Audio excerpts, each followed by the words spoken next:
The Mystery of the Cupboard by Lynne Reid Banks. Epilogue. A Funeral and After. None of the family felt called on to go to Tom Towler's funeral with Omri a week later. Patrick and Tony, of course, had gone home, and Omri and Guion were back at school.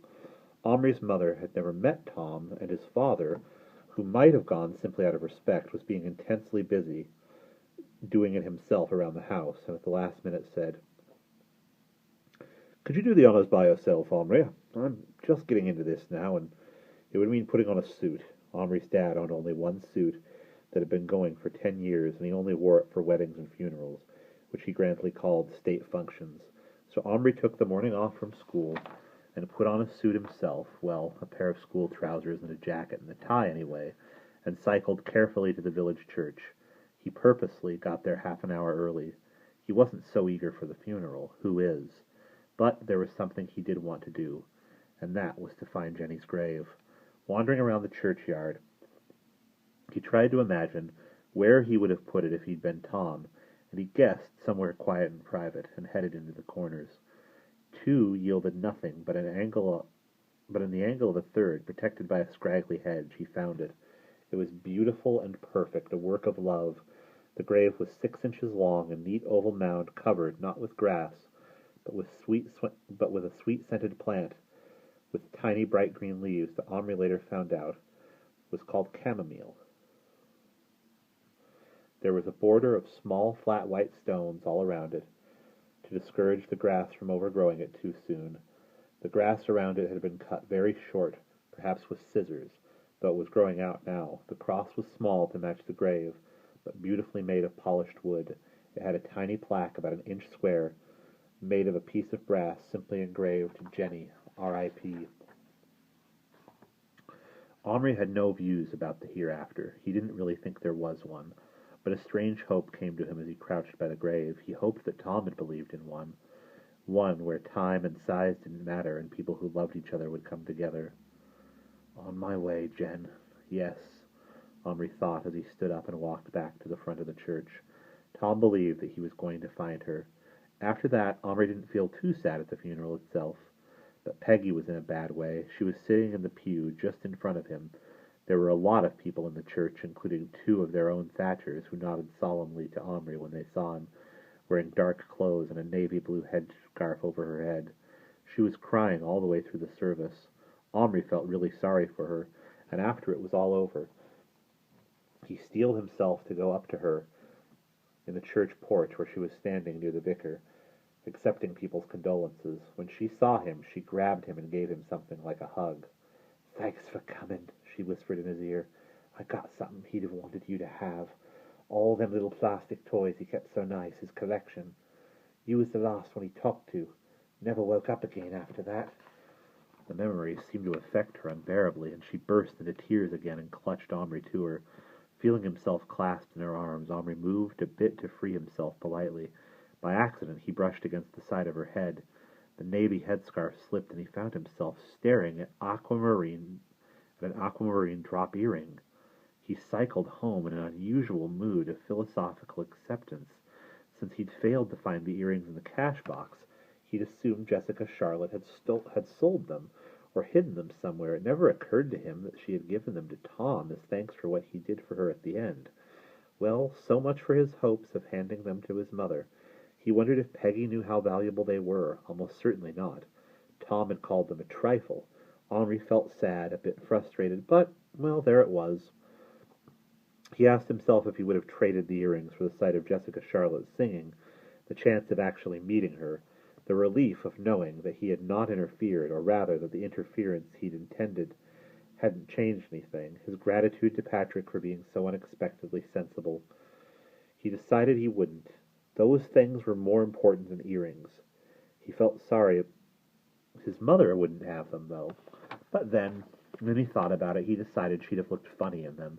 She only wore silver and fun stuff. Glittery real jewels weren't her style. Well, that wrapped it all up.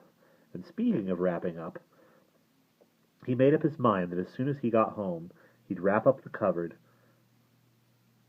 and get his dad to take it back to the bank for good this time. At least he'd resisted the temptation, reinforced by Patrick, who hadn't been too sensible to beg for just a brief chat with Boone to bring their old friends to life. Because there was no such thing with this business as a brief chat, bringing them back always led to something. Patrick had reluctantly seen the point in the end. He hadn't had the scare Omri had, but he got the point just the same, and had taken Boone away with him, sadly but resignedly. Omri leaned his bike against the front of the house. Kitsa was playing with her kittens on the lawn. She'd brought them to show off about 3 days ago, leading them in a line, tiny pointed tails erect across the lane up the path. The fuss that had been made of her mollified, or possibly she couldn't face lugging them up that ladder again. And she had now taken residence with her kittens in the bottom of the cupboard in one of the living rooms. As a direct result, the ground floor had become infested with fleas. The whole family was eaten alive, but nobody even thought of kicking her out or of speaking a single cross word to her. She was the queen of the house once again. The pest man was coming today.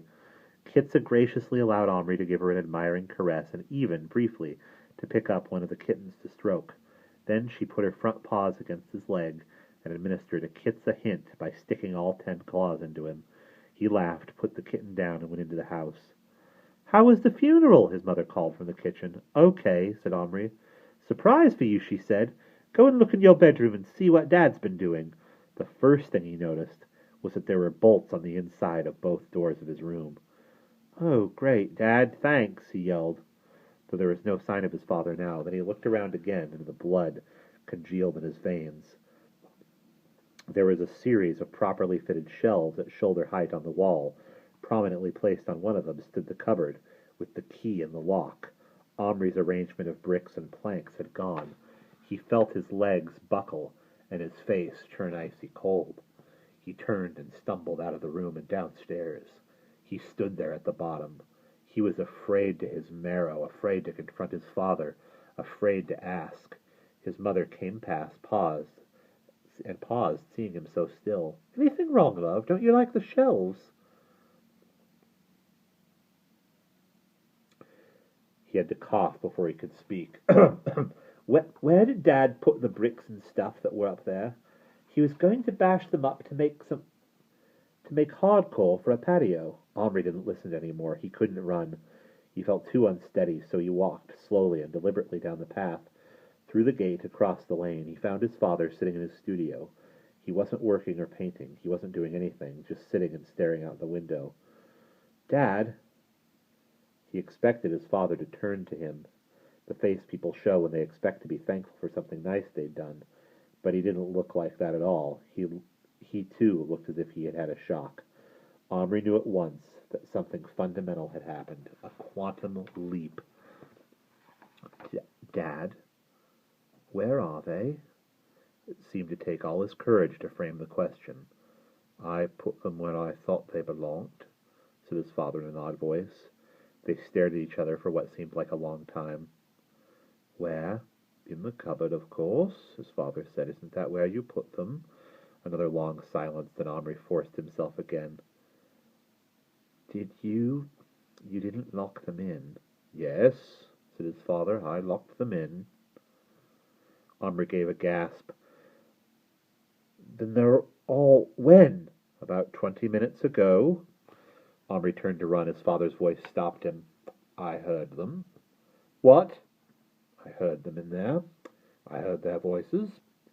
Omri stood up shakily and came to the doorway. He stood up shakily and came to the doorway where Omri was standing, tense in every muscle. He put his hand gently on Omri's shoulder. "It's true, isn't it?"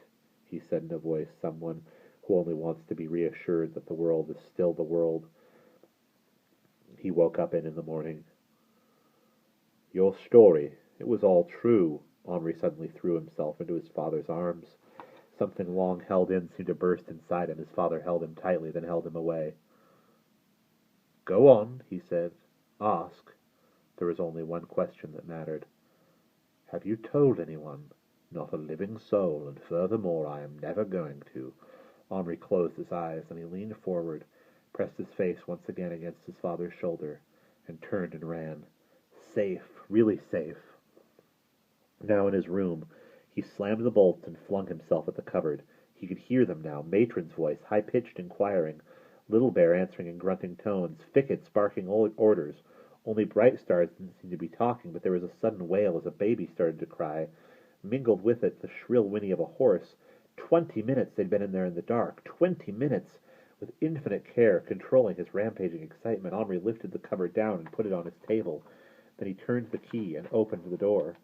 The horse braced its front legs and tugged at the rope, held in the hand of the Indian. Standing beside him was Bright Stars, holding a bawling year-old boy in her arms. When the light struck him, he stopped crying and stared out of eyes like black olives at Omri.